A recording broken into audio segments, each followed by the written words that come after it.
ਸਤਿ ਸ਼੍ਰੀ ਅਕਾਲ। Ajit web TV ਦੇਖ ਰਹੇ ਸਾਰੇ ਦਰਸ਼ਕਾਂ ਦਾ ਮੈਂ ਤਰਨਜੀਤ ਕੌਰ ਅਜੀਤ ਖਬਰਾਂ ਤੇ ਇਸ ਬੁਲੇਟਿਨ ਵਿੱਚ ਨਿੱਘਾ ਸਵਾਗਤ ਕਰਦੀ ਹਾਂ। ਆਓ ਸਭ ਤੋਂ ਪਹਿਲਾਂ ਨਜ਼ਰ ਮਾਰ ਲੈਂਦੇ ਹਾਂ ਅੱਜ ਦੀਆਂ ਚੋਣਵੀਆਂ ਖਬਰਾਂ ਤੇ। ਚੰਨੀ ਸਰਕਾਰ ਤੇ ਵਰੀ ਬੀਬਾ ਬਾਦਲ, ਆਪ ਨੂੰ ਦੱਸਿਆ ਕਾਂਗਰਸ ਦੀ ਬੀ ਟੀਮ। ਆਪ ਨੇ ਘੇਰੀ ਮੁੱਖ ਮੰਤਰੀ ਚੰਨੀ ਦੀ ਕੋਠੀ। ਮੈਡੀਕਲ ਸਟੋਰਾਂ ਤੇ ਛਾਪੇਮਾਰੀ, ਮੈਡੀਕਲ ਐਸੋਸੀਏਸ਼ਨ ਨੇ ਵਿਰੋਧ ਵਿੱਚ ਰੋਡ ਕੀਤਾ ਜਾਮ। ਮਜ਼ਦੂਰਾਂ ਦੇ ਸ਼ੈੱਡ ਦੀ ਸ਼ਰਾਰਤੀ ਅਨਸਰਾਂ ਵੱਲੋਂ ਭੰਨਤੋੜ, ਬਾਬਾ ਵਿਸ਼ਵਕਰਮਾ ਦੀ ਮੂਰਤੀ ਦੀ ਬੇਅਦਬੀ। ਤੇ ਮਨੀਪੁਰ ਵਿੱਚ ਅਸਾਮ ਰਾਈਫਲਸ ਦੇ ਕਾਫਲੇ ਤੇ ਅੱਤਵਾਦੀ ਹਮਲਾ, 7 ਜਵਾਨ ਸ਼ਹੀਦ। ਤੇ ਹੁਣ ਇਹਨਾਂ ਖਬਰਾਂ ਦਾ ਵਿਸਥਾਰ ਤੇ ਕੁਝ ਹੋਰ ਖਬਰਾਂ। ਸਾਬਕਾ ਕੇਂਦਰੀ ਮੰਤਰੀ ਹਰਸਿਮਰਤ ਕੌਰ ਬਾਦਲ ਅੱਜ ਸੱਚਖੰਡ ਸ਼੍ਰੀ ਦਰਬਾਰ ਸਾਹਿਬ ਵਿਖੇ ਪਰਿਵਾਰ ਸਮੇਤ ਨਤਮਸਤਕ ਹੋਏ। ਇਸ ਮੌਕੇ ਹਰਸਿਮਰਤ ਕੌਰ ਬਾਦਲ ਨੇ ਜਿੱਥੇ ਪੰਜਾਬ ਦੀ ਚੰਨੀ ਸਰਕਾਰ ਨੂੰ ਨਿਸ਼ਾਨੇ ਤੇ ਲਿਆ, ਉੱਥੇ ਹੀ ਆਮ ਆਦਮੀ ਪਾਰਟੀ ਨੂੰ ਕਾਂਗਰਸ ਦੀ ਬੀ ਟੀਮ ਦੱਸਿਆ। ਸੂਬਾ ਸਰਕਾਰ ਤੇ ਵਰਦਿਆਂ ਬੀਬਾ ਬਾਦਲ ਨੇ ਕਿਹਾ ਕਿ ਚੰਨੀ ਸਰਕਾਰ ਵੱਲੋਂ ਹਾਲੇ ਸਿਰਫ ਐਲਾਨ ਹੀ ਕੀਤੇ ਜਾ ਰਹੇ ਹਨ, ਜਦੋਂ ਕਿ ਜ਼ਮੀਨੀ ਹਕੀਕਤ ਕੁਝ ਹੋਰ ਹੈ। ਨਾਲ ਹੀ ਬਾਦਲ ਨੇ ਅੱਗੇ ਕਿਹਾ ਕਿ ਨਾ ਤਾਂ ਸੂਬੇ ਦੇ ਲੋਕਾਂ ਸਸਤੀ ਰੇਤ ਮਿਲ ਰਹੀ ਹੈ, ਨਾ ਬਿੱਲ ਮਾਫ ਹੋਏ, ਨਾ ਨਰਮੇ ਦਾ ਮੁਆਵਜ਼ਾ ਦਿੱਤਾ ਗਿਆ ਹੈ। ਚੰਨੀ ਸਰਕਾਰ 40 ਦਿਨ ਦੀ ਸਰਕਾਰ ਹੈ ਜੋ 40 ਦਿਨ ਐਲਾਨ ਕਰੇਗੀ, ਪਰ ਜ਼ਮੀਨੀ ਹਕੀਕਤ ਵਿੱਚ ਕੰਮ ਕੁਝ ਨਹੀਂ ਹੋਵੇਗਾ। ਚੰਨੀ ਸਿਰਫ ਪ੍ਰਚਾਰ ਮੁੱਖ ਮੰਤਰੀ ਬਣ ਕੇ ਰਹਿ ਗਏ ਹਨ। देखो बहुत 2017 'ਚ ਕਹਿੰਦੇ ਸੀ 100 ਸੀਟਾਂ ਆਣਗੀਆਂ, ਬਹੁਤ ਵੱਡੀ ਸਰਕਾਰ ਬਣਾਉਗੀ। 100 ਤੋਂ ਜਾ ਕੇ 20 ਸੀਟਾਂ 'ਚ ਰਹਿ ਗਈ ਆਮ ਆਦਮੀ ਪਾਰਟੀ। ਉਹ 20 ਵਿੱਚੋਂ ਵੀ 10 ਛੱਡ ਕੇ ਚਲੇ ਗਏ। ਅਸੀਂ ਤਾਂ ਪਹਿਲੇ ਕਹਿੰਦੇ ਸੀ ਕਾਂਗਰਸ ਦੀ ਬੀ ਟੀਮ ਹੈ, ਤੇ ਦੇਖਿਆ ਹੀ ਹੈਗਾ ਲੋਕ ਸਭਾ ਚੋਣਾਂ 'ਚ ਅੱਧੇ ਤਾਂ ਚਲੇ ਗਏ ਸੀਗੇ, ਬਾਕੀ ਬਚੇ ਕੁਚੇ ਹੁਣ ਚਲੇ ਗਏ ਨੇ।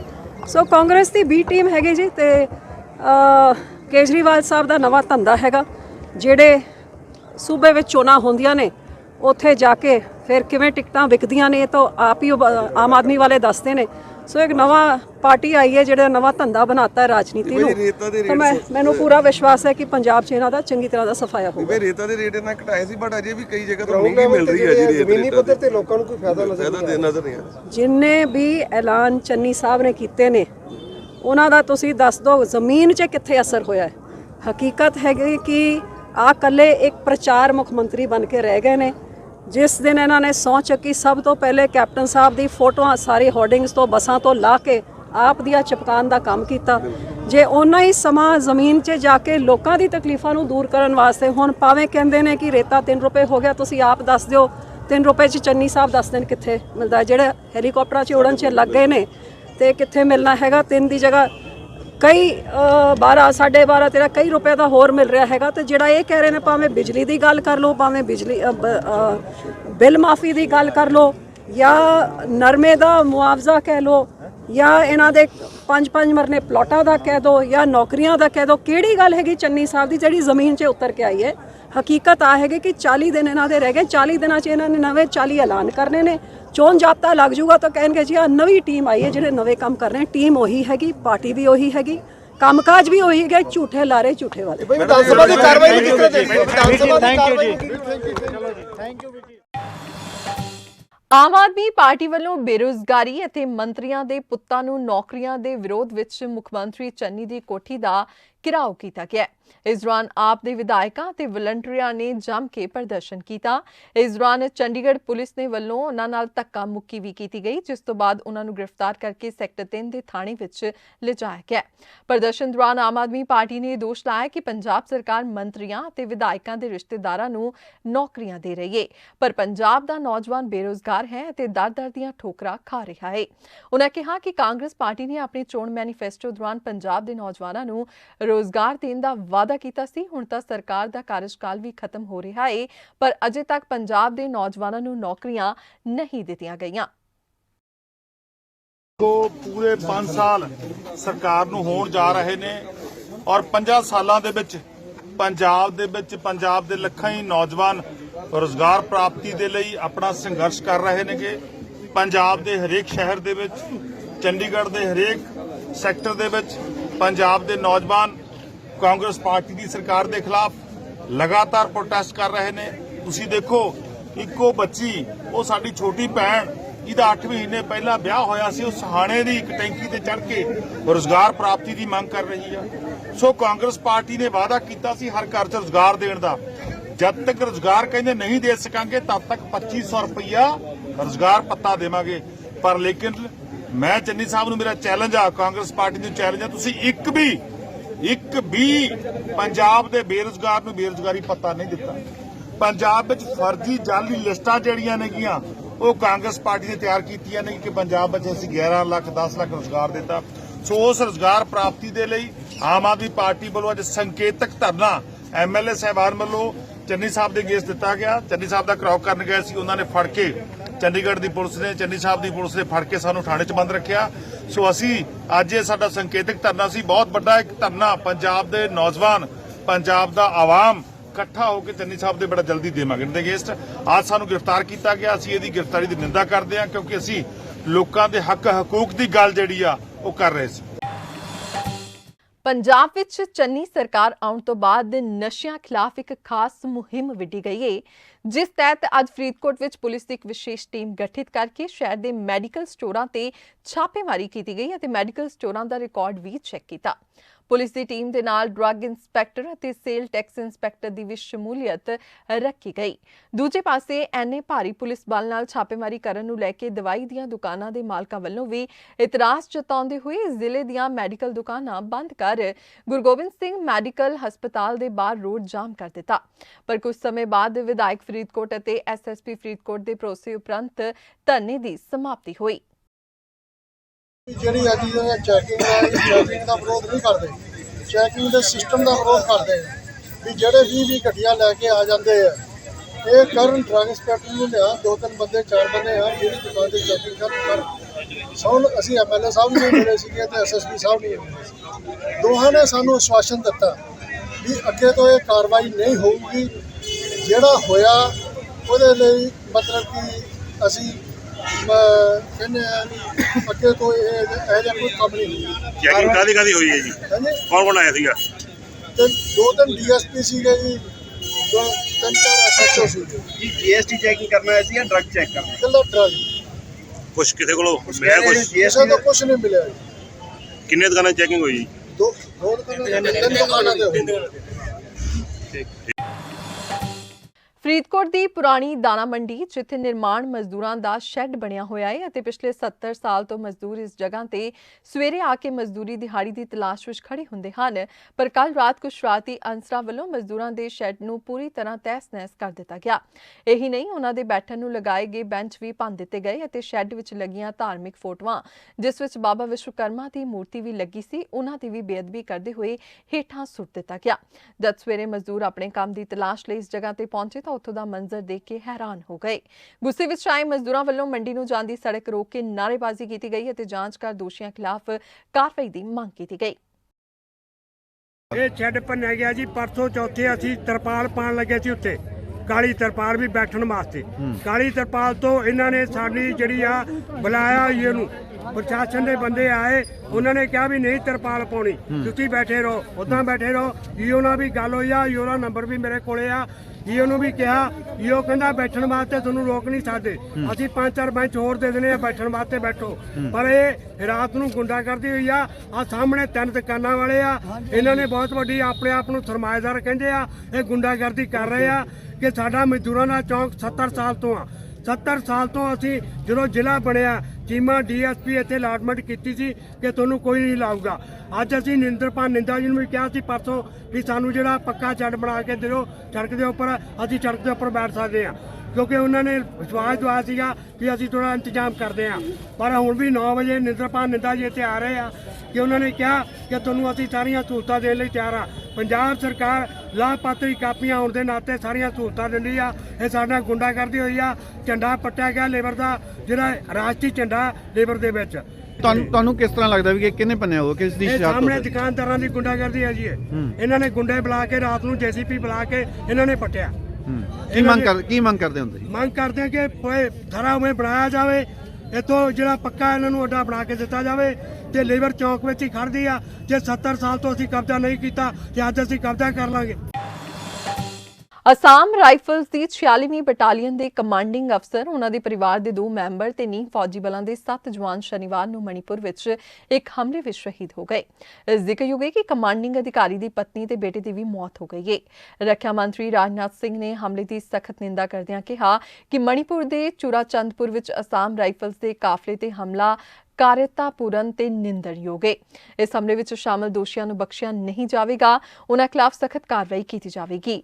ਜਲਦ ਹੀ ਇਨ੍ਹਾਂ ਦੋਸ਼ੀਆਂ ਨੂੰ ਨਿਆਂ ਦੇ ਕਟਹਿਰੇ ਵਿੱਚ ਲਿਆਂਦਾ ਜਾਵੇਗਾ।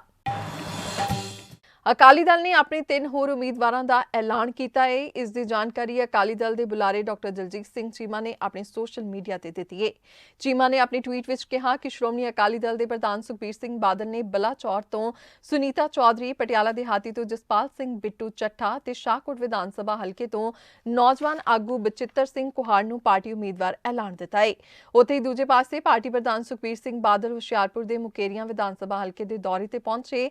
ਸੁਖਬੀਰ ਸਿੰਘ ਬਾਦਲ ਨੇ ਰੋਡ ਸ਼ੋਅ ਕਰਦੇ ਹੋਏ ਵੱਖ-ਵੱਖ ਪਿੰਡਾਂ ਵਿੱਚ ਮੁਕੇਰੀਆਂ ਤੋਂ ਸ਼੍ਰੋਮਣੀ ਅਕਾਲੀ ਦਲ ਤੇ ਬਸਪਾ ਉਮੀਦਵਾਰ ਸਰਵਜੋਤ ਸਿੰਘ ਸਾਬੀ ਦੇ ਹੱਕ ਵਿੱਚ ਚੋਣ ਪ੍ਰਚਾਰ ਕੀਤਾ ਅਤੇ 2022 ਦੀਆਂ ਚੋਣਾਂ ਵਿੱਚ ਉਹਨਾਂ ਨੂੰ ਵੋਟਾਂ ਪਾਉਣ ਦੀ ਅਪੀਲ ਕੀਤੀ।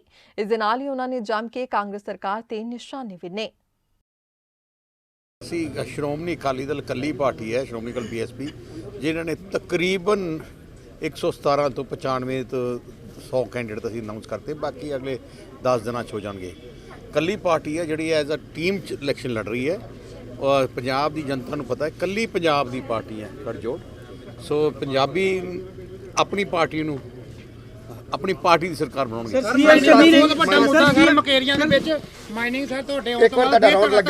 ਸਾਰੇ ਮਾਈਨਿੰਗ ਮਾਫੀਆ ਸਾਰੇ ਅੰਦਰ ਹੋਣਗੇ ਪਹਿਲੇ ਮਹੀਨੇ। ਇਹਨਾਂ ਦੇ ਮੰਤਰੀ 2 ਲੱਖ ਰੁਪਏ ਮੁਆਵਜ਼ੇ ਦੀ ਗੱਲ ਕੀਤੀ ਆ। ਉਹਨੂੰ ਕਹਿ ਦਿਓ ਹਰ ਰੋਜ਼ ਉਹ ਦਿਲੋਂ ਨਹੀਂ ਕਰਦਾ, ਵੋਟ ਦੀ ਪੋਲਿਟਿਕਸ ਕਰ ਰਿਹਾ। ਕਣਕ ਦੀ ਬਿਜਾਈ ਲਈ DAP ਖਾਦ ਨਾ ਮਿਲਣ ਕਾਰਨ ਕਿਸਾਨਾਂ ਵਿੱਚ ਹਾਹਾਕਾਰ ਮਚੀ ਹੋਈ ਹੈ। ਫਸਲ ਖਰਾਬ ਹੋ ਜਾਣ ਦਾ ਡਰ ਕਿਸਾਨਾਂ ਨੂੰ ਸਤਾ ਰਿਹਾ ਹੈ। ਪ੍ਰਸ਼ਾਸਨ ਵੱਲੋਂ ਗੱਲ ਨਾ ਸੁਣਨ ਤੋਂ ਦੁਖੀ ਹੋ ਅੱਜ ਕਿਸਾਨਾਂ ਨੇ ਫਿਰੋਜ਼ਪੁਰ ਸ਼ਹਿਰ ਛਾਉਣੀ ਨੂੰ ਆਪਸ ਵਿੱਚ ਜੋੜਦੇ ਰੇਲਵੇ ਪੁਲ ਤੇ ਧਰਨਾ ਮਾਰ ਭਾਰੀ ਰੋਸ ਪ੍ਰਦਰਸ਼ਨ ਕੀਤਾ। ਉਹਨਾਂ ਦਾ ਕਹਿਣਾ ਹੈ ਕਿ ਪ੍ਰਸ਼ਾਸਨ ਕਿਸਾਨਾਂ ਨੂੰ ਖਾਦ ਮੁਹੱਈਆ ਕਰਵਾਏ। ਕਿਸਾਨ ਦੋਸ਼ ਲਗਾ ਰਹੇ ਹਨ ਕਿ ਖਾਦ ਸੁਸਾਇਟੀਆਂ ਨੂੰ ਦੇਣ ਦੀ ਬਜਾਏ ਪ੍ਰਸ਼ਾਸਨ ਡੀਲਰਾਂ ਨੂੰ ਖਾਦ ਦੇ ਰਿਹਾ ਹੈ, ਜੋ ਅੱਗੇ ਬਲੈਕ ਵਿੱਚ ਮਹਿੰਗੇ ਭਾਅ ਵੇਚ ਕੇ ਕਿਸਾਨਾਂ ਲਈ ਲੁੱਟ ਕਰ ਰਹੇ ਹਨ, ਜਿਸ ਨੂੰ ਸਹਿਣ ਨਹੀਂ ਕੀਤਾ ਜਾ ਸਕਦਾ। ਅੱਜ ਜਿਹੜਾ ਅਸੀਂ ਇਹ ਧਰਨਾ ਲਾਇਆ ਕਿਸਾਨਾਂ ਵੱਲੋਂ, ਕਿਉਂਕਿ ਜਿਹੜਾ ਉਦਣ ਰੈਕ ਲੱਗਾ ਸੀਗਾ, ਬਹੁਤ ਸਾਰੀ ਜਿਹੜੀ ਖਾਦ ਆ, ਡਾਈ ਖਾਦ ਆ, ਉਹ ਵੱਡੀਆਂ ਮੱਛੀਆਂ ਲੈ ਗਈਆਂ। ਸਾਡੇ ਕਿਸਾਨਾਂ ਨੂੰ ਬਿਲਕੁਲ ਕੋਈ ਬੋਰੀ 2-2 ਬੋਰੀਆਂ ਮਿਲੀਆਂ। ਉਹਦੇ ਕਾਰਨ ਅਸੀਂ ਅੱਜ ਇਹ ਧਰਨਾ ਲਾਇਆ ਵੀ ਸਾਨੂੰ DAP ਮਿਲਣੀ ਚਾਹੀਦੀ ਆ, ਕਿਉਂਕਿ ਸਾਡੇ ਕਿਸਾਨਾਂ ਦਾ ਜਿਹੜਾ ਬੱਤਰ ਬਿਲਕੁਲ ਸੁੱਕ ਚੱਲਿਆ।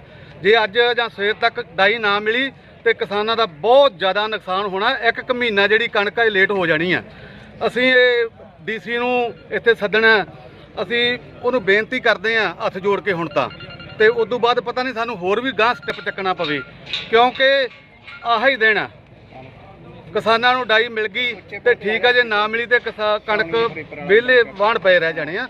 ਤੇ ਕਿੱਥੇ ਲਾਇਆ ਧਰਨਾ ਤੁਸੀਂ ਹੁਣ? ਅਸੀਂ ਇਸ ਵੇਲੇ ਆ ਜਿਹੜਾ ਪੁਲ ਆ, ਜਿੱਥੋਂ ਦੀ ਗੱਡੀਆਂ ਥੱਲੇ ਟ੍ਰੇਨਾਂ ਥੱਲੇ ਕਰਾ ਜਾਂਦੀਆਂ ਤੇ ਬੱਸਾਂ ਉੱਪਰ ਦੀ ਕ੍ਰਾਸ ਕਰਦੇ ਆ, ਮੇਨ ਪੁਲ ਜਿਹੜਾ ਮੇਨ ਪੁਲ ਤੇ ਅਸੀਂ ਇਹ ਧਰਨਾ ਲਾਇਆ। ਕੀ ਨਾਮ ਤੁਹਾਡਾ ਜੀ? ਮੇਰਾ ਨਾਮ ਅਵਤਾਰ ਸਿੰਘ ਫੇਰੋਕੇ, ਭਾਰਤੀ ਕਿਸਾਨ ਯੂਨੀਅਨ ਕ੍ਰਾਂਤੀਕਾਰੀ ਦਾ ਮੈਂ ਜ਼ਿਲ੍ਹਾ ਪ੍ਰਧਾਨ। ਭਿੱਖੀ ਬੁਢਲਾਡਾ ਮੁੱਖ ਸੜਕ ਤੇ ਰਾਧਾ ਸਵਾਮੀ ਸਤਸੰਗ ਭਵਨ ਨਜ਼ਦੀਕ ਵਾਪਰੇ ਦਰਦਨਾਕ ਸੜਕ ਹਾਦਸੇ ਵਿੱਚ 2 ਨੌਜਵਾਨਾਂ ਦੀ ਮੌਤ ਹੋ ਜਾਣ ਦੀ ਖਬਰ ਹੈ। ਮਿਲੀ ਜਾਣਕਾਰੀ ਅਨੁਸਾਰ ਮਸਕੀਨ ਸਿੰਘ ਅਤੇ ਜਸਦੀਪ ਸਿੰਘ ਵਾਸੀ ਪਿੰਡ ਅਕਲੀਆ ਮਾਨਸਾ ਆਪਣੇ ਮੋਟਰਸਾਈਕਲ ਤੇ ਬੁਢਲਾਡਾ ਵੱਲ ਨੂੰ ਆ ਰਹੇ ਸਨ, ਜਿਨ੍ਹਾਂ ਦੀ ਬੁਢਲਾਡਾ ਤੋਂ ਭਿੱਖੀ ਵੱਲ ਨੂੰ ਜਾ ਰਹੀ ਬਲੈਰੋ ਗੱਡੀ ਨਾਲ ਸਿੱਧੀ ਟੱਕਰ ਹੋ ਗਈ, ਜਿਸ ਦੇ ਸਿੱਟੇ ਵਜੋਂ ਦੋਨੋਂ ਮੋਟਰਸਾਈਕਲ ਸਵਾਰਾਂ ਦੀ ਮੌਤ ਹੋ ਗਈ। ਨੌਜਵਾਨ ਮਸਕੀਨ ਸਿੰਘ ਫੌਜ ਵਿੱਚ ਸੇਵਾ ਨਿਭਾ ਰਿਹਾ ਸੀ, ਜੋ ਕੁਝ ਦਿਨ ਪਹਿਲਾਂ ਹੀ ਛੁੱਟੀ ਤੇ ਆਪਣੇ ਘਰ ਆਇਆ ਹੋਇਆ ਸੀ। ਸੀਮਾ ਸੁਰੱਖਿਆ ਬਲ ਪੰਜਾਬ ਫਰੰਟੀਅਰ IG ਸੋਨਾਲੀ ਮਿਸ਼ਰਾ ਨੇ ਕਿਹਾ ਹੈ ਕਿ BSF ਦਾ ਅਧਿਕਾਰ ਖੇਤਰ ਵਧਿਆ ਹੈ, ਪਰ ਪੰਜਾਬ ਪੁਲਿਸ ਦੀਆਂ ਸ਼ਕਤੀਆਂ ਵਿੱਚ ਕੋਈ ਕਮੀ ਨਹੀਂ ਕੀਤੀ ਗਈ ਹੈ। ਪੰਜਾਬ ਪੁਲਿਸ ਕੋਲ ਅਜੇ ਵੀ BSF ਵੱਲੋਂ ਕੋਈ ਵੀ ਬਰਾਮਦਗੀ ਜਾਂ ਕੇਸ ਦਰਜ ਕਰਨ ਦੇ ਸਾਰੇ ਅਧਿਕਾਰ ਹਨ। IG ਸੋਨਾਲੀ ਮਿਸ਼ਰਾ ਨੇ ਕਿਹਾ ਕਿ BSF ਡਰੋਨ ਰਾਹੀਂ ਸਰਹੱਦ ਪਾਰੋਂ ਤਸਕਰੀ ਨੂੰ ਲੈ ਕੇ ਬਹੁਤ ਗੰਭੀਰ ਹੈ। ਇਸ ਦੇ ਨਾਲ ਹੀ ਭਾਰਤੀ ਹਵਾਈ ਸੈਨਾ ਨੂੰ ਵੀ ਲੂਪ ਵਿੱਚ ਰੱਖਿਆ ਗਿਆ ਹੈ। ਤਰਜੀਹਾਂ ਵਿੱਚੋਂ ਇੱਕ ਡਰੋਨ ਦੀ ਪਛਾਣ ਕਰਨਾ ਅਤੇ ਉਹਨਾਂ ਨੂੰ ਮਾਰਨਾ ਹੈ। ਇਸ ਲਈ ਹੋਰ ਏਜੰਸੀਆਂ ਵੀ ਕੰਮ ਕਰ रही हैं। जैसा कि आप जानते हैं कि BSF पंजाब में 1965 से ही तैनात है और हमारा जो रोल यहाँ पे जो बीएसएफ को जो मैंडेटेड है उसके अंदर एक बॉर्डर की सैंक्टिटी मेंटेन करना, जो कि पंजाब बॉर्डर 553 किलोमीटर की है। इसके साथ में ही वहाँ पे जो भी क्रॉस बॉर्डर जो क्राइम्स होते हैं उसको रोकना, जिसके अंदर स्मगलिंग्स भी हैं, इन्फिल्ट्रेशन भी है, और सबसे महत्वपूर्ण है कि जो बॉर्डर पॉपुलेशन है उसके लिए एक सुरक्षा की भावना बना के रखना। 1965 से अभी तक के बीएसएफ अपना ये रोल बखूबी निभा रही है और 1969 में नोटिफिकेशन के अंतर्गत कि बीएसएफ अपना ये रोल अच्छे से निभा सके, कुछ लॉज में, कुछ एक्ट्स में बीएसएफ को पावर दी गई थी, जिसके अंदर पासपोर्ट एक्ट है, एनडीपीएस एक्ट है, कस्टम्स एक्ट है, सीआरपीसी के कुछ प्रावधान हैं और इसका क्षेत्र अधिकार 15 किलोमीटर तक के था और 50 साल से ऊपर इसमें ये सभी कार्य पुलिस के साथ में समन्वय के साथ में विभिन्न लॉ एनफोर्समेंट एजेंसी के साथ में बीएसएफ अपना काम बखूबी निभा रही है और इन सभी में काफ़ी हद तक के, और मैं कहूँ कि पूरे हद तक के जो है सफल रही है। अभी जो एक ये मुद्दा जो आपने अभी पूछना चाह रहे हैं, ये जो नया भी नोटिफिकेशन आया है अक्टूबर 2021 में, जिससे कि दायरा बढ़ने की बात आई है, तो इसमें सिर्फ शेड्यूल में बदलाव आया है, जिसमें कि किसी एक्ट में कोई बदलाव नहीं, कोई अधिकार नहीं बढ़े हैं, सिर्फ हमारा क्षेत्र अधिकार 15 किलोमीटर से 50 किलोमीटर कर दिया गया है। वो भी इसके अंदर 2 एक्ट हैं, passport entry to India act और पासपोर्ट एक्ट, और सीआरपीसी के प्रावधानों के तहत ही ये शेड्यूल को लागू किया जाएगा। चैलेंजेस की बात आ रही है तो हम अगर विगत वर्षों से देखें और अभी देखें तो हमारे जो वेस्टर्न थिएटर में कुछ बदलाव भी आए अफगानिस्तान के डेवलपमेंट को देखते हुए। ड्रोन्स का है एक बड़ा चैलेंज आ रहा है और डिफरेंट अलग अलग तरह की मॉडल्स ऑपरेंडाई भी हम लोग स्मगलर्स की देखते हैं, जो हम बिल्कुल रोकथाम भी करते हैं, बहुत डिटेक्ट करते हैं, और जो भी हम सर्च और सीज करते हैं वो भी एक काम बीएसएफ करती है। यहाँ मैं बताना चाहूँगी कि बीएसएफ जो है एक नेशनल सिक्योरिटी में बॉर्डर गार्डिंग फोर्स के रूप में काम करती है। बीएसएफ के पास में पुलिसिंग के कोई अधिकार नहीं है। बीएसएफ एफआईआर नहीं दर्ज कर सकती है, बीएसएफ जो है कोई इन्वेस्टिगेशन नहीं करती है। जो भी हम बॉर्डर के सरहद पे जो भी सीजर होता है वो हम पुलिस को और विभिन्न जो एजेंसीज इन्वेस्टिगेशन में जो शामिल है, जैसे एनसीबी है, अगर कोई कस्टम्स आईसीपी पे, तो उनको दिया जाता है और वो फिर आगे जो क्रिमिनल जस्टिस सिस्टम के तहत एफआईआर दर्ज करने से लेके उसको चार्जशीट करना है, वो पूरा रोल वो कंसर्न एजेंसी करती है। तो ये रोल में कोई चेंज नहीं है, वो हमारा रोल वैसा ही है। 50 किलोमीटर के एरिया जो बढ़ने से ये कि जैसे चैलेंजेस बढ़ रहे हैं तो हर चीज़ बहुत स्पीड में हो रही है। हमारा डोमिनेशन 24 घंटे रहता है। जैसे मैं ड्रोन की एक उदाहरण लूँ कि ड्रोन का जैसे मूवमेंट हमारे जो अलर्ट ट्रूप्स जो देख पाते हैं, क्योंकि ड्रोन्स कुछ ऐसे भी उड़ रहे हैं जो बहुत ऊंचे पर जो ड्रोन्स हम लोग देख पाते हैं या हमको साउंड सुनाई पड़ती है, तो हमारी एक एसओपी है जो कि इमीडिएटली हम क्रियान्वयन करते हैं, जिसमें कि पुलिस के कंट्रोल रूम को संबंधित जिले के इंटीमेट करते हैं, इवन एयरफोर्स स्टेशन को बताते हैं, दूसरी एजेंसीज उनको भी तुरंत खबर हो जाती है और हम अपना एक जॉइंट वे में काम करते हैं और उस पर तुरंत एक्शन में नाकेबंदी जॉइंट पुलिस के साथ में डेप्थ नाके लग जाते हैं। सवेरे सर्चिंग शुरू हो जाती है पूरा कॉर्डन एरिया करके, जिसमें पुलिस और बीएसएफ जॉइंट रूप में करती है। तो जो स्पीड हो रही है, बढ़ रही है, तो कुछ ऐसे भी केसेस हो सकते हैं कि जो थोड़े से पीछे, जिसमें हमको रात में तुरंत हम रश कर रहे हैं, पुलिस को हम इंटीमेट तुरंत ही करते हैं, तो वो सब चीज़ में हम सिर्फ पुलिस को एड ही करेंगे, पुलिस को असिस्ट करेंगे। यहाँ मैं जानकारी में लाना चाहूँगी कि जो पुलिस का जो कार्य क्षेत्र है, अधिकार है, वो कहीं कम नहीं है। उनका आईबी तक के बेसिक पुलिसिंग उन्हीं का रोल है।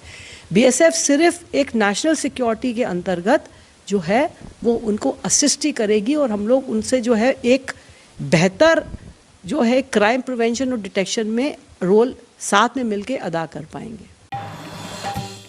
ਮੋਗਾ ਸਥਿਤ ਫਿਲਮ ਅਦਾਕਾਰ ਸੋਨੂ ਸੂਦ ਦੇ ਘਰ ਦੇ ਬਾਹਰ ਸਵੇਰ ਤੋਂ ਹਲਚਲ ਦੇਖੀ ਜਾ ਰਹੀ ਹੈ। ਸਭ ਤੋਂ ਪਹਿਲਾਂ ਡੀਸੀ ਹਰੀਸ਼ ਨਾਇਰ ਅਤੇ ਐਸਐਸਪੀ ਸੁਰਿੰਦਰਜੀਤ ਸਿੰਘ ਮਿਲ ਕੇ ਸੋਨੂ ਸੂਦ ਦੀ ਰਿਹਾਇਸ਼ ਦੇ ਅੰਦਰ ਪਹੁੰਚੇ। ਇਸ ਤੋਂ ਬਾਅਦ ਇੰਟੈਲੀਜੈਂਸ ਅਤੇ ਪੁਲਿਸ ਅਧਿਕਾਰੀ ਉਹਨਾਂ ਦੇ ਘਰ ਅੰਦਰ ਮੌਜੂਦ ਰਹੇ। ਸੋਨੂ ਸੂਦ ਵੀ ਆਪਣੀ ਰਿਹਾਇਸ਼ ਤੇ ਹੀ ਹਨ ਅਤੇ ਮੀਡੀਆ ਨੂੰ ਐਂਟਰੀ ਨਹੀਂ ਦਿੱਤੀ ਜਾ ਰਹੀ। ਸ਼ਨੀਵਾਰ ਸਵੇਰ ਪਹਿਲਾਂ ਉਹਨਾਂ ਦੇ ਘਰ ਫਾਇਰ ਬ੍ਰਿਗੇਡ ਦੀ ਗੱਡੀ ਅਤੇ ਪੁਲਿਸ ਅਧਿਕਾਰੀ ਪਹੁੰਚੇ ਸਨ। ਚਰਚਾ ਹੈ ਕਿ ਨਵਜੋਤ ਸਿੱਧੂ ਕਿਸੇ ਵੇਲੇ ਵੀ ਉਹਨਾਂ ਦੇ ਘਰ ਪਹੁੰਚ ਸਕਦੇ ਹਨ। ਹਾਲਾਂਕਿ ਇਸ ਦੀ ਅਧਿਕਾਰਿਤ ਤੌਰ ਤੇ ਪੁਸ਼ਟੀ ਕੋਈ ਵੀ ਅਧਿਕਾਰੀ ਨਹੀਂ ਕਰ ਰਿਹਾ ਹੈ। ਵਿਧਾਨ ਸਭਾ ਹਲਕਾ ਸੁਲਤਾਨਪੁਰ ਲੋਧੀ ਤੋਂ ਕਾਂਗਰਸ ਪਾਰਟੀ ਦੀ ਟਿਕਟ ਦੇ ਦਾਅਵੇਦਾਰ ਅਤੇ ਪੰਜਾਬ ਦੇ ਕੈਬਨਿਟ ਮੰਤਰੀ ਰਾਣਾ ਗੁਰਜੀਤ ਸਿੰਘ ਦੇ ਸਪੁੱਤਰ ਰਾਣਾ ਇੰਦਰ ਪ੍ਰਤਾਪ ਸਿੰਘ ਦੀ ਅਗਵਾਈ ਵਿੱਚ ਅੱਜ ਹਲਕਾ ਸੁਲਤਾਨਪੁਰ ਲੋਧੀ ਦੇ ਵੱਡੀ ਗਿਣਤੀ ਵਿੱਚ ਕਾਂਗਰਸ ਵਰਕਰਾਂ ਤੇ ਆਗੂਆਂ ਵੱਲੋਂ ਥਾਣਾ ਸੁਲਤਾਨਪੁਰ ਲੋਧੀ ਦਾ ਘਿਰਾਓ ਕੀਤਾ ਗਿਆ ਤੇ ਹਲਕਾ ਵਿਧਾਇਕ ਅਤੇ ਪੁਲਿਸ ਖਿਲਾਫ ਨਾਅਰੇਬਾਜ਼ੀ ਕਰਦੇ ਹੋਏ ਭਾਰੀ ਰੋਸ ਪ੍ਰਦਰਸ਼ਨ ਕੀਤਾ ਗਿਆ। ਇਸ ਮੌਕੇ ਹੋਰ ਵੀ ਕਈ ਆਗੂਆਂ ਨੇ ਸ਼ਮੂਲੀਅਤ ਕੀਤੀ। ਰੋਸ ਪ੍ਰਦਰਸ਼ਨ ਦੌਰਾਨ ਰਾਣਾ ਇੰਦਰ ਪ੍ਰਤਾਪ ਸਿੰਘ ਨੇ ਦੋਸ਼ ਲਾਇਆ ਕਿ ਜਦੋਂ ਦਾ ਮੈਂ ਸੁਲਤਾਨਪੁਰ ਲੋਧੀ ਤੋਂ ਕਾਂਗਰਸ ਪਾਰਟੀ ਦੀ ਟਿਕਟ ਲੈਣ ਲਈ ਪਾਰਟੀ ਹਾਈ ਕਮਾਂਡ ਕੋਲ ਦਾਅਵਾ ਪੇਸ਼ ਕਰਕੇ ਇਸ ਹਲਕੇ ਦੇ ਕਾਂਗਰਸ ਵਰਕਰਾਂ ਨਾਲ ਮੀਟਿੰਗਾਂ ਸ਼ੁਰੂ ਕੀਤੀਆਂ ਹਨ, ਉਦੋਂ ਤੋਂ ਹੀ ਮੇਰੇ ਨਾਲ ਹੱਥ ਮਿਲਾਉਣ ਵਾਲੇ ਆਗੂਆਂ ਤੇ ਵਰਕਰਾਂ ਨੂੰ ਹਲਕਾ ਵਿਧਾਇਕ ਦੇ ਇਸ਼ਾਰੇ ਤੇ ਥਾਣਾ ਸੁਲਤਾਨਪੁਰ ਲੋਧੀ ਦੀ ਪੁਲਿਸ ਥਾਣੇ ਬੁਲਾ ਕੇ ਡਰਾ ਧਮਕਾ ਰਹੀ ਹੈ। ਉਹਨਾਂ ਸੁਲਤਾਨਪੁਰ ਲੋਧੀ ਪੁਲਿਸ ਤੇ ਵੀ ਵਿਧਾਇਕ ਦੀ ਕਠਪੁਤਲੀ ਬਣ ਕੇ ਲੋਕਾਂ ਨਾਲ ਨਾਜਾਇਜ਼ ਧੱਕੇਸ਼ਾਹੀ ਕਰਨ ਦੇ ਦੋਸ਼ ਲਗਾਏ। ਕਿ ਜਿੱਦਣ ਦਾ ਮੈਂ ਸੁਲਤਾਨਪੁਰ ਆਇਆ ਲੋਕਾਂ ਨੂੰ ਡਰਾਉਣ ਦੀ ਰਾਜਨੀਤੀ ਚਾਲੂ ਹੋ ਗਈ ਹੈ। ਪੁਲਿਸ 'ਚ ਦਰਖਾਸਤ ਦੇ ਕੇ ਤੇ ਅਗਲੇ ਨੂੰ ਸੋਚਣ ਕਿ ਵੀ ਥਾਣੇ ਬੁਲਾ ਲਈਏ, ਡਰਾ ਕੇ ਬਿਠਾ ਲਈਏ, ਉਹ ਹੋਣਾ ਨਹੀਂ। ਜਿਹੜਾ ਸਮੇਂ ਪੁਰਾਣਾ ਸੀ ਉਹ ਲੰਘ ਗਿਆ। ਮੈਂ ਸੁਲਤਾਨਪੁਰ ਦੇ ਹਰ ਬੰਦੇ ਨਾਲ ਜਿਹਨੂੰ ਪੁਲਿਸ ਦਾ ਨਜਾਇਜ਼ ਪ੍ਰੈਸ਼ਰ ਪਵਾਇਆ ਜਾਏਗਾ ਉਹਦੇ ਨਾਲ ਖੜਾ ਹੋਊਗਾ। ਕਿਸੇ ਬੰਦੇ ਨੂੰ ਕੋਈ ਡਰਨ ਦੀ ਲੋੜ ਨਹੀਂ। ਤੇ ਰਾਣਾ ਇੰਦਰ ਪ੍ਰਤਾਪ ਸਿੰਘ ਤੁਹਾਡੇ ਨਾਲ ਹਮੇਸ਼ਾ ਨਾਲ ਹੈ ਤੇ ਮੈਂ ਸੁਲਤਾਨਪੁਰ ਦੇ ਵਿੱਚ ਹੀ ਹਾਂ, ਜਿਹੜਾ ਜਦੋਂ ਮਰਜ਼ੀ ਆਵਾਜ਼ ਮਾਰ ਕੇ ਬੁਲਾ ਲਵੇ। ਇਹ ਮੈਂ ਤੁਹਾਨੂੰ ਦੱਸਿਆ ਨਾ ਵੀ ਉਹ ਹੁਣ ਇਹ ਆਰੋਪ ਪ੍ਰਤੀਰੋਪ ਦਾ ਇਲੈਕਸ਼ਨ ਜਦੋਂ ਲੱਗੇ ਆ ਜਾਂਦੀ ਹੈ। ਹੁਣ ਤੇ ਇਸ ਵਾਰੀ ਤੇ ਐਤਕੀ ਇੰਨਾ ਹੋ ਗਿਆ ਵੀ ਹੁਣ ਅਕਾਲੀ ਦਲ ਤੇ ਝੂਠੇ ਆਰੋਪ ਜਿਹੜਾ ਕਰਦਾ ਲਾਉਣ ਦੀ ਕੋਸ਼ਿਸ਼ ਕਰਦਾ। ਇਹ ਜਿਹੜਾ ਬੇਅਦਬੀ ਜੋ ਹੋਈ ਆ ਉਹਦੀ ਸਜ਼ਾ ਮਿਲਣੀ, ਹੋਰ ਇਹਨਾਂ ਨੂੰ ਇਸ ਚੀਜ਼ ਦਾ ਡਰ ਆ। ਔਰ ਇਹ ਵਿਕਰਮ ਮਜੀਠੀਆ ਜਿਹੜਾ ਇਹ ਘੋਸ਼ਣਾ ਕਰ ਰਿਹਾ ਵੀ ਦੁਆਬੇ ਦੇ ਵਿੱਚ ਜਾ ਕੇ ਪਾਰਟੀ ਨੂੰ ਕਮਜ਼ੋਰ ਕੀਤਾ ਜਾਵੇ, ਕਦੀ ਵੀ ਨਹੀਂ। ਇੱਕ ਬਲਾਕ ਸੰਮਤੀ ਮੈਂਬਰ ਸਰਜੀਤ ਸਿੰਘ ਸਿੱਧੂਵਾਲ ਵੱਲੋਂ ਵੀ ਆਪ ਜੀ ਤੇ ਭ੍ਰਿਸ਼ਟਾਚਾਰ ਦੇ ਦੋਸ਼ ਲਾਏ ਜਾ, ਇਸ ਬਾਰੇ ਕਹਿਣਾ ਚਾਹੁੰਦੇ ਤੁਸੀਂ? ਇਹ ਤੇ ਜਨਮ ਅੱਗੇ ਤਾਂ ਗੱਲ ਦੱਸੀ ਨਾ ਵੀ ਇਹ ਜਿਹੜੇ ਰੋਪ ਪ੍ਰਤੀਰੋਪ ਇਹ ਤੇ ਇਹਨਾਂ ਲੋਕਾਂ ਨੇ ਵਿਰੋਧੀਆਂ ਦੇ ਹੱਥਾਂ 'ਚ ਖੇਡ ਰਹੇ ਆ ਔਰ ਜਿਹੋ ਜਿਹਾ ਕੋਈ ਕਰੂਗਾ ਉਹੋ ਜਿਹਾ ਪਰ ਠੀਕ। ਇਸ ਦੇ ਨਾਲ ਹੀ ਅਜੀਤ ਖਬਰਾਂ ਦਾ ਬੁਲੇਟਿਨ ਇੱਥੇ ਹੀ ਖਤਮ ਹੁੰਦਾ ਹੈ। ਨਵੀਆਂ ਤੇ ਤਾਜ਼ਾ ਤਰੀਨ ਖਬਰਾਂ ਲੈ ਕੇ ਫਿਰ ਤੋਂ ਹਾਜ਼ਰ ਹੋਵਾਂਗੇ। ਤਦ ਤੱਕ ਲਈ ਦਿਓ ਇਜਾਜ਼ਤ। ਧੰਨਵਾਦ। ਦੇਸ਼ ਦੁਨੀਆ ਦੀਆਂ ਤਾਜ਼ਾ ਖਬਰਾਂ ਦੇ ਲਈ ਹੁਣੇ ਪਲੇ ਸਟੋਰ ਤੋਂ ਡਾਊਨਲੋਡ ਕਰੋ ਪੰਜਾਬ ਦੀ ਆਵਾਜ਼ ਅਜੀਤ ਨਿਊਜ਼ ਐਪ। ਹੁਣ ਤੁਹਾਡਾ ਆਪਣਾ ਅਜੀਤ ਹਰ ਸੋਸ਼ਲ ਮੀਡੀਆ ਪਲੇਟਫਾਰਮ ਦੇ ਉੱਤੇ ਉਪਲਬਧ ਹੈ। ਫੇਸਬੁੱਕ ਦੇ ਉੱਤੇ ਹੁਣੇ ਲਾਈਕ ਤੇ ਫੋਲੋ ਕਰੋ ਅਜੀਤ ਦਾ ਅਫੀਸ਼ੀਅਲ ਪੇਜ ਡੇਲੀ ਅਜੀਤ ਤੇ ਹਾਂ ਨਾਲ ਹੀ ਦੋਸਤਾਂ ਨੂੰ ਪੇਜ ਲਾਈਕ ਕਰਨ ਦੇ ਲਈ ਇਨਵਾਈਟ ਕਰਨਾ ਨਾ ਭੁੱਲਣਾ। ਇੰਨਾ ਹੀ ਨਹੀਂ, ਹਿੰਦੀ ਦੇ ਵਿੱਚ ਖਬਰਾਂ ਵਾਸਤੇ ਲਾਈਕ ਤੇ ਫੋਲੋ ਕਰੋ ਸਾਡਾ ਫੇਸਬੁੱਕ ਪੇਜ ਅਜੀਤ ਸਮਾਚਾਰ ਹਿੰਦੀ। YouTube ਦੇ ਉੱਤੇ ਵੀਡੀਓ ਖਬਰਾਂ ਦੇਖਣ ਦੇ ਲਈ ਹੁਣੇ ਸਬਸਕ੍ਰਾਈਬ ਕਰੋ ਅਜੀਤ ਦਾ official YouTube channel Ajit web TV. ਤੁਹਾਡਾ ਆਪਣਾ ਅਜੀਤ ਹੁਣ ਟਵਿੱਟਰ ਤੇ ਇੰਸਟਾਗ੍ਰਾਮ ਦੇ ਉੱਤੇ ਵੀ ਉਪਲਬਧ ਹੈ। ਟਵਿੱਟਰ ਦੇ ਉੱਤੇ ਖਬਰਾਂ ਦੇ ਲਈ ਫੋਲੋ ਕਰੋ ਡੇਲੀ ਅਜੀਤ ਤੇ ਇੰਸਟਾਗ੍ਰਾਮ ਦੇ ਉੱਤੇ ਖਬਰਾਂ ਦੇ ਨਾਲ ਵੀਡੀਓ ਦੇਖਣ ਦੇ ਲਈ ਫੋਲੋ ਕਰੋ ਬਲੂ ਟਿਕ ਵਾਲਾ ਸਾਡਾ ਅਫੀਸ਼ੀਅਲ ਚੈਨਲ ਡੇਲੀ ਅਜੀਤ। ਇੰਨਾ ਹੀ ਨਹੀਂ, ਅਜੀਤ ਦੇ ਵੀਡੀਓ ਹੁਣ ਤੁਸੀਂ ਐਪਲ TV ਦੇ ਉੱਤੇ ਵੀ ਵੇਖ ਸਕਦੇ ਹੋ ਤੇ ਨਾਲ ਹੀ ਅਜੀਤ ਅਖਬਾਰ ਦਾ ਡਿਜੀਟਲ ਐਡੀਸ਼ਨ ਪੜ੍ਹਨ ਦੇ ਲਈ ਡਾਊਨਲੋਡ ਕਰੋ ਅਜੀਤ ਈ-ਪੇਪਰ ਐਪ। ਤੁਹਾਡਾ ਆਪਣਾ ਭਰੋਸੇਯੋਗ ਚੈਨਲ, ਤੁਹਾਡੀ ਆਪਣੀ ਆਵਾਜ਼, ਪੰਜਾਬ ਦੀ ਆਵਾਜ਼ ਅਜੀਤ।